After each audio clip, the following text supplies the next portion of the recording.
আমি দেখাবো জল দিয়ে প্রদীপ বানানো। এই যে প্রদীপগুলো ধুয়ে সাজিয়ে নিলাম। তারপর এই যে আমি মোমবাতি গরম করে একটু ঘি দিয়ে যে সুতোগুলো নামিয়ে এগুলো একে একে মুচির মধ্যে ঢেলে নিব। ওই যে ঢেলে নিচ্ছি। এরপর জলেরটা বানানোর জন্য জল দিয়ে নিলাম। বোতল থেকে জল দিয়ে নিয়ে 1 ফোঁটা করে ঘি দিতে হবে, সামান্য 1 ফোঁটা করে দিয়ে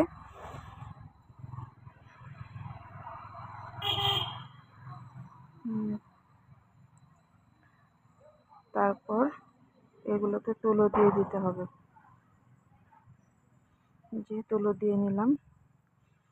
এই যে মোমবাতি দিয়ে বানানো প্রদীপগুলো জ্বালিয়ে দিলাম। আর এই যে এগুলো হচ্ছে জল দিয়ে বানানো প্রদীপগুলো। দেখুন কি সুন্দর জ্বলছে।